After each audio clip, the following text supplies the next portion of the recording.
Germs, magandang tanghali. Welcome dito sa JRM Shop 2. May dumating tayong client. Magpapakabit daw siya ng Night Ranger tsaka Pia Horn. Ito, tingnan natin yung motor niya. Tapos, papakita ko sa inyo yung pagbabaklas tsaka yung pagkakabit namin ng Night Ranger tsaka Horn dito sa motor niya. Ito, silipin natin yung motor niya. Ito yung ADB 160 ni Sir. Tapos, ito yung mga ikakabit natin. Meron na siyang dalang TTD Night Ranger, tapos yung Pia Horn dito sa atin kukunin, dito sa JR manggagaling. Tapos, syempre yung ikakabit natin na harness ito. Tapos yung mga switch natin, ayan, nandiyan na, nakatabi na. Bali, isasalpak na lang natin to, tapos yung mga switch, isasalpak na lang din natin. Ngayon, pabaklasin ko lang tong motor na to, tapos ikakabit na natin yung harness, yung ilaw, tsaka yung busina natin. Okay? Okay, baklasin ko lang tong itong motor na to, tapos dire-diretso na tayo. Okay, pag nagbabaklas tayo, gamit tayo ng plastic. Gamit tayo ng plastic na panikwat para hindi ma-damage yung fairings natin. Saglit lang naman magbaklas ng kahan nito, siguro mga 5 minutes kung tuloy-tuloy, kaya na natin baklasin yung kahan nito. Kung walang problema, mga walang additional na accessories. Ito, kagaya nito, meron tong grill, headlight grill. Paikot-ikot kayo.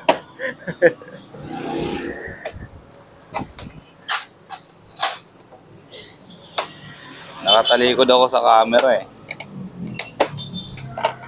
Tanggal na lahat. Ha?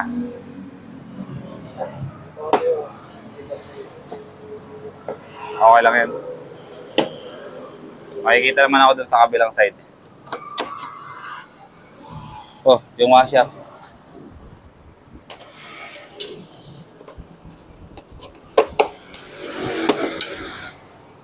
Oh, nut. May mga nut na naiiwan sa loob.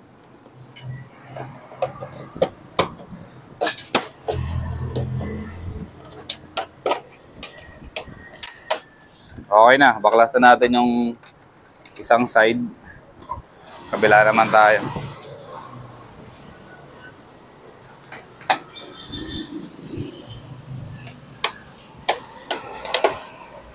Mas mabilis magbaklas ng kaha kapag meron kayong ganito.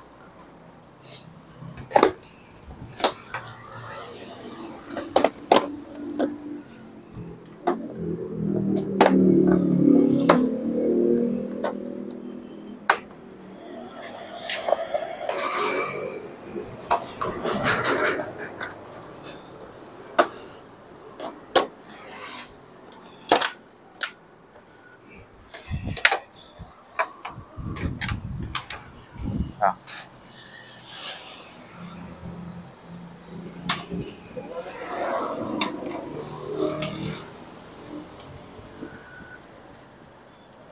Kunin mo yung remote. Kunin mo yung remote nisa.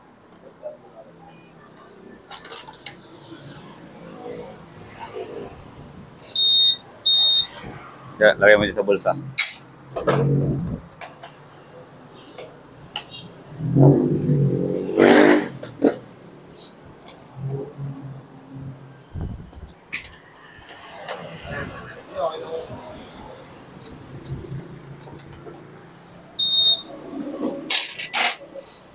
Ito, tip ko sa inyo, kapag natanggal nyo na itong panel gauge, huwag nyo nang i-on yung ignition ninyo para maiwasan yung check engine. Nag-check engine kasi yung ADB 160.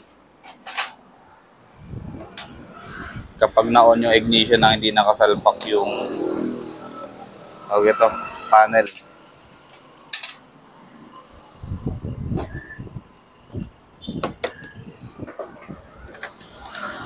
Pero kung mangyari man yun, wala namang problema. Nawawala naman kaagad. Once na naitakbo nyo ng mga 1 kilometer siguro yung motor, after nun, wala na.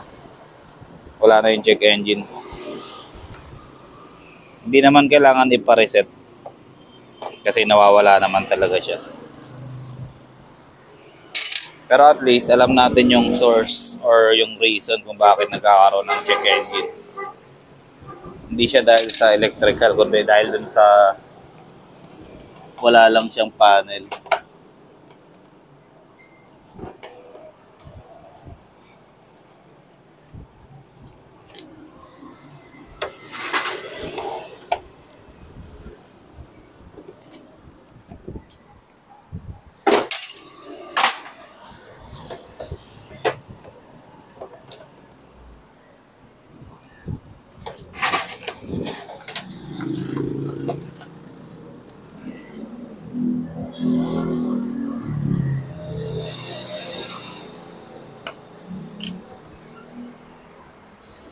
Ayan, okay na. Natanggal na natin yung kaha, tapos natanggal na natin yung panel dito.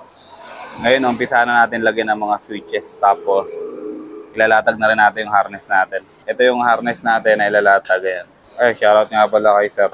Ang harness na to ay horn tsaka Night Ranger. Asan isa? Yung isang pambutas.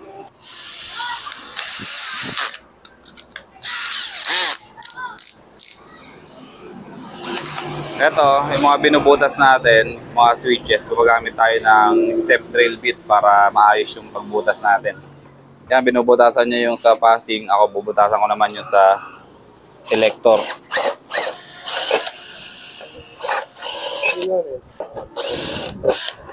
Okay.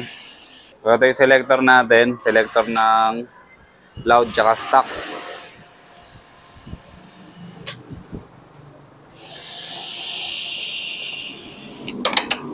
Ayan, ilagay ko na yung selector natin. Next naman natin, lalagay naman natin yung harness. Mga cable tie natin, okay na? Nakalabas na? Ha? Ang ginagamit natin dito na pang-fix sa harness natin, yung cable tie na malalaki.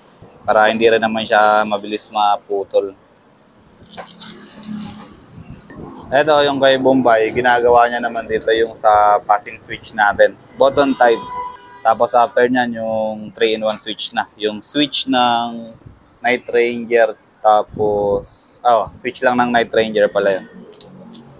Ito, kagandahan ng mga switch natin dito. Plug and play na lang to. Ito, makikita nyo mga socket na yan. Male and female.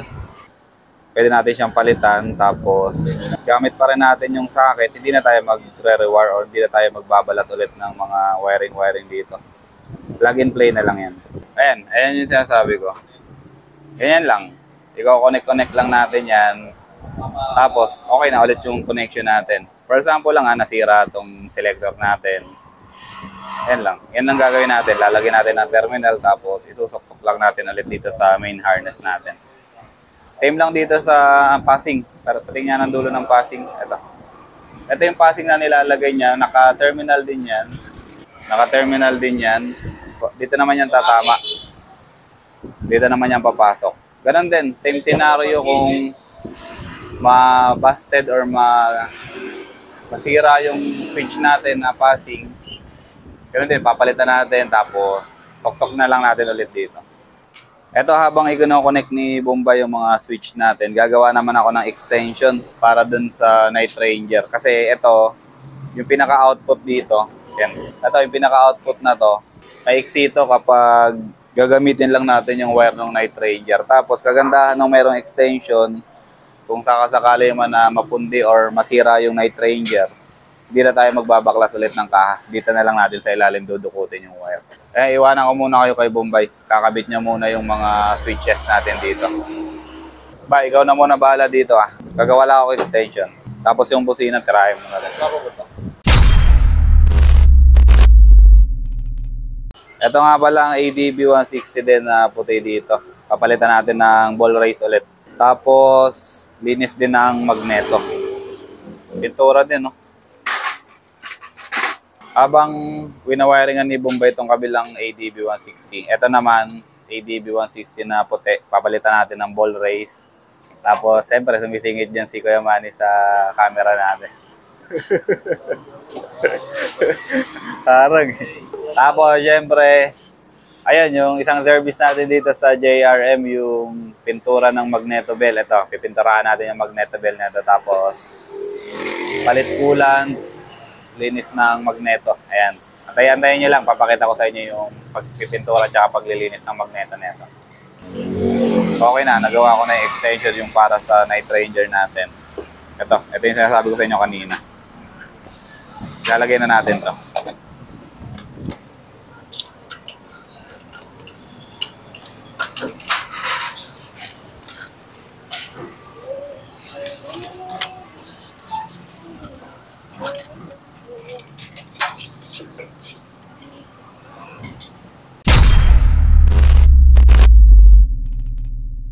Germs, okay na. Naikabit na natin yung harness, nailatag na natin. Tapos, yung mga switch natin, nailagay na rin natin. Ito, tingnan natin. Passing switch natin, okay na. Nailagay na natin. selector switch natin, okay na rin. Bay, saglit na lang, bay. 3-in-1 hollow switch natin, okay na. Nilagay na rin natin dito. Tapos, tingnan natin yung pagkakalagay natin dito. Tingnan natin yung pagkakalatag ng harness natin. Okay. So, ito yung pinaka main harness natin. Tapos, yung mga wire ng switch natin. Ito yung sa 3-in-1. Ito yung sa passing switch. Tapos, ito yung sa selector switch natin.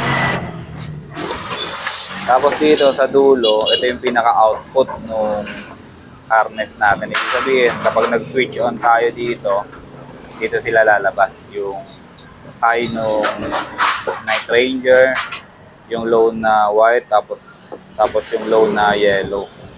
Ito yung kanina, yung nilagay natin, yung extension. Yung sinasabi ko sa inyo, dito siya babagsak sa ilalim. Ito. Ngayon, kung magka-problema Night Ranger natin, which is nangyayari naman sa ibang unit, hindi na tayo magbabaklas ng kaha. Hindi na natin gagawin ulit kung ginagawa natin. Hindi na natin maulitin yung magbabaklas. Dito na lang tayo sa ilalim. Kumbaga easy access na to para sa lahat. Tapos, hindi na rin tayo mahihirapan mag-maintain dun sa ilaw. Kasi nandito na siya sa ilalim. Dudukutin lang natin, tapos itatay din natin ulit. So, yan yung purpose niyan. Sa ngayon, antayin na lang natin na matapos yung paglatag ng harness dun sa battery. Okay na ba, bay? Ha? Okay na ho, sir. Okay na. So, ayun, okay na daw. Napag-aabang na natin yung harness mula dito sa loob. Ito, tignan niyo. Ayan, yung flexible hose na yan, pababa dito. Tapos, diretso siya dun sa ilalim sa may battery.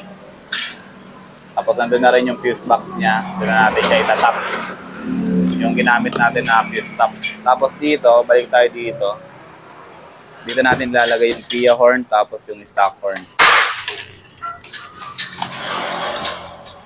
Sige, bye. Latag mo na yung busina para matesting na natin yung ginawa natin. Ito yung ano natin. Ito yung busina natin. PIA original. Hinges. Tsaka plies. Diyan. Ay. Kung ika'y baliling, di ko makita. Ito, siya nga pala. Ito, yung bracket na to, na-adjust to para may kabit natin ng maayos. Ina-adjust talaga to. Pag hindi nyo kasi in-adjust to, yung bukan nito, bunganga ng busina, hindi natin mapapatama dun sa gusto natin. Plies. Dude, walang plies. Ayan o. Ayan eh.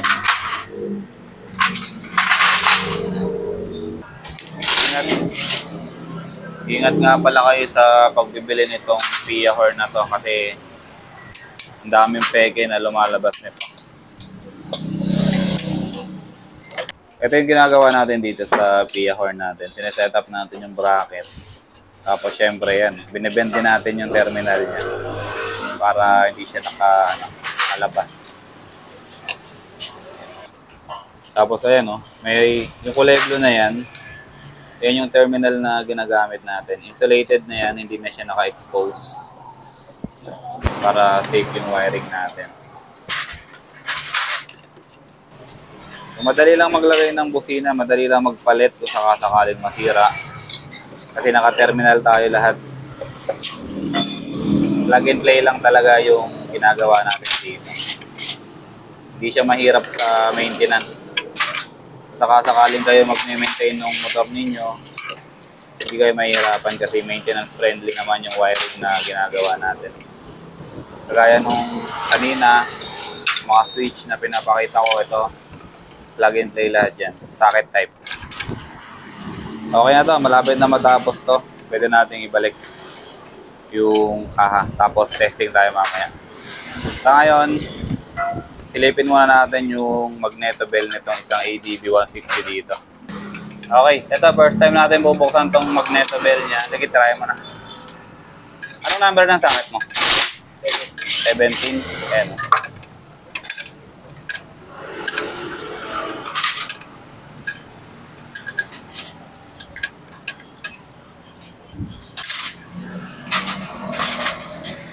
Gumamit lang tayo ng 17 na socket doon para tanggalin yung nut. Tapos ito naman yung puller na ginagamit natin para matanggal natin yung bell, magneto bell. Higpitan pa ba yan? Sisecure lang natin yung puller natin, saka natin titirahin ito. Impact wrench natin. Sige, pera. Okay. So, ganun lang kadali magtanggal ng magneto bell. Ayan, tanggal na kaagad. Pera mo ko. Ito yung itsura ng magneto bell niya. Nagde-develop na rin yung kalawang niya. Ayan. Medyo madami-dami na rin. Lilinisin natin ito mamaya, tapos dating gawin, primer natin, tapos top coat. So ayan, ayan yung gagawin natin dito sa magneto niya. Lilinisin rin natin to. Linis yan. Linis yung magneto, tapos pintura nitong bell. Okay, balik tayo dito sa wiring natin. Okay na ba? Testing natin. Yung mga tubig. Ito yung purpose kung bakit natin binibend yung terminal. Kasi kapag naka-diretso siya dito, yung wire natin, naka ano rin dito. Parang naka-perpendicular siya dito. Ngayon, pag binend natin yung terminal natin, yung wire natin, nakatago na siya pag ganyan. Okay, testing tayo. Ito yung panel. Panel na lang muna. Paano yun? Ibabalik ko lang yung panel para pag nag-on tayo na ignition, hindi tayo magkakaroon ng check engine. Good. Testingin mo na yung busina.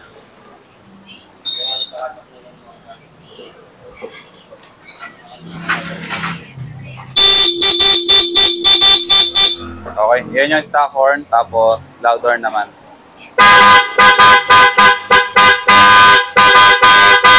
Okay na. Yung ilaw. Nakakita na yung tester, di ba? Test light kagabi. Okay na, naka-on na lahat ng switch ng Night Ranger natin dito. Testingin natin kung umiilaw yung tester. Okay, goods. Kabila, goods. Okay, patayin ko naman lahat. Patayin ko lahat. Okay, sige, lipat. Okay, ayan. So, okay yung switch natin, walang grounded. Nagpapunction ng maayos. Ngayon, ibabalik na natin yung kaha niya. Tanggal ulit ng panel, tapos balik na natin yung kaha. Okay na to. Babalik na natin yung kaha, tapos RM bracket lalagyan natin. Isa na lang RM dito. May isa pa yata doon. Ito yung RM bracket na ilalagay natin dito sa ADB160. Ito, subok na namin yung quality ng bracket na to. Matibay, tapos saktong-sakto yung mga mounting hole niya. Hindi tayo nahihirapan ilagay ito. Kaya mas sinasuggest namin na ito yung gamitin kapag walang crash guard. Ito yung magandang gamitin na bracket ng ilaw, especially yung mabibigat na ilaw kagaya ng Night Ranger tsaka laser gun. Okay? Yan nga pala yung ginagawang video natin for transparency yan sa mga subscriber natin tsaka mga nanonood sa atin. At least ito, nakikita nyo yung loob ng wiring natin, loob ng motor, nakikita nyo yung pinaka-wiring talaga natin. Okay na tayo. At the same time, nakikita nyo rin yung labas. Mahirap kasi yung sa labas lang yung nakikita nyo nagawa. Mas maganda rin kasi na nakikita nyo yung loob ng wiring natin, nakikita nyo kung paano natin ginagawa, nakikita nyo kung paano natin wina-wiring yung motor ninyo para meron talaga kayong idea, tsaka makakapag-decide kayo kung saan talaga kayo magpapagawa ng ganito. Wiring, electrical, installation ng MDL, tsaka busina. Ayan, okay na. Ay, balik na natin yung kaha niya. Visor, tapos RM na lang yung kulang. Tapos kakabit na natin yung Night Ranger. Mahaba ba yung bolts niya? Mahaba. Hindi ko lang alam. Mahirapan tayo dito kasi naka-grill siya eh. Yung RM kasi natin, doon din yung kakabit. Dapat dyan mapalitan ng nut.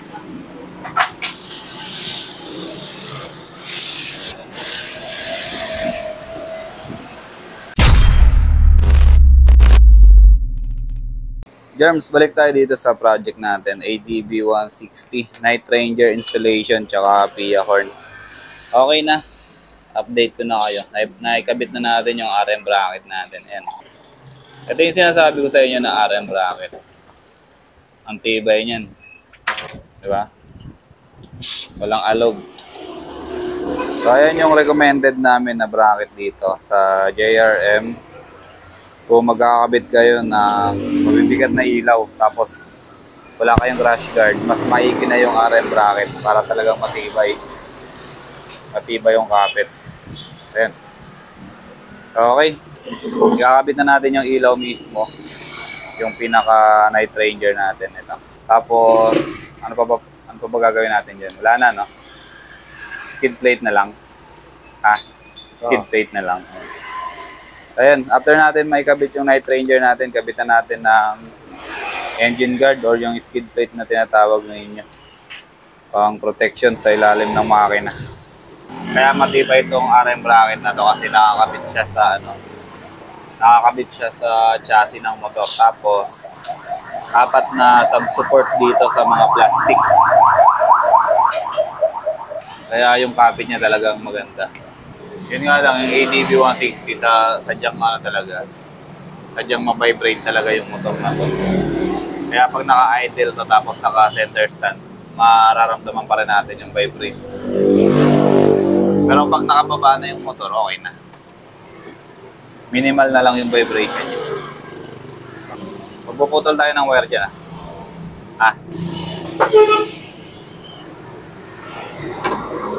Okay. Germs, so okay na. Ayan, ikabit na natin yung night ranger dito sa RM bracket. Mamaya ay yung adjustment natin ito. Pero sa ngayon, syempre, papakita ko sa inyo yung sinasabi ko sa inyo kanina na wiring natin. Ito yung terminal natin. Ayan, ito. Ngayon, dyan papasok to. Itong mga terminal na to. Magdidikit-dikit sila dyan. Kulay by kulay. Tapos yan na yun. Yan na yung pinaka-connection niya. Easy access lang. Tapos, yung purpose natin, diba nasisira to, napupunti minsan. Kung papalit tayo nito, madali lang tayo makakapag-wiring kasi nandito lang siya sa labas. Hindi na natin kailangan baklasin yung buong kaha ulit. Kagaya nung ginagawa natin ngayon. Kaya yung idea natin na ganyan, nilalabas natin yung wire para rin sa atin, para sa maintenance. Tapos para rin sa may-ari ng motor, hindi na siya magbabayad ng mas malaking labor kasi hindi naman na tayo magbabaklas. Okay? So, testingin na lang muna natin to. Hawakan mo nga muna.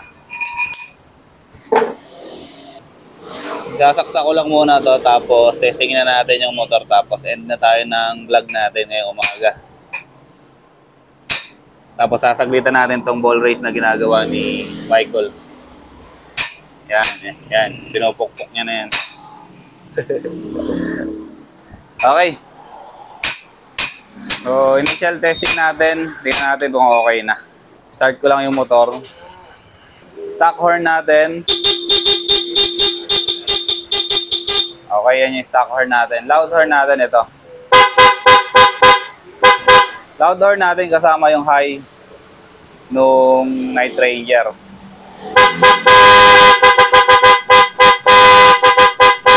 Tapos sa stock, normal lang siya. Hindi kasama yung ilaw. Tapos yung low ng night ranger natin na dilaw, ayan. Low na puti. Tapos yung floodlight na high. Okay. So working siya lahat. Pwede na natin ito i-close talaga ng tuluyan. Tapos kakabit na natin yung skid plate niya.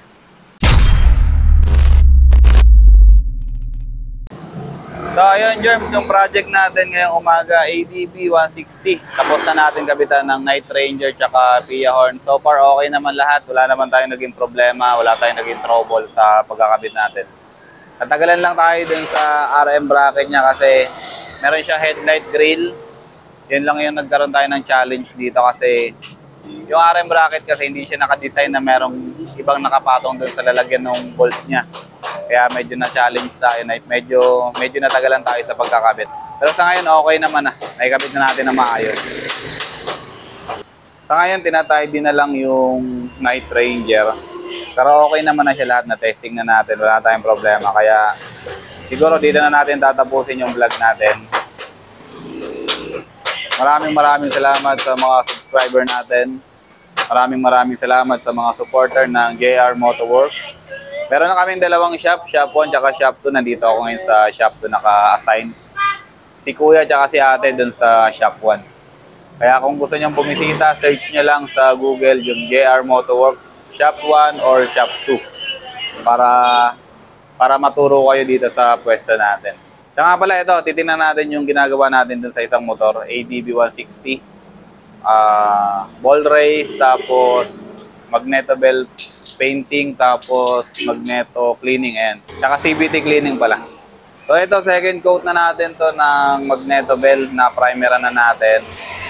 Ayan o. Testing.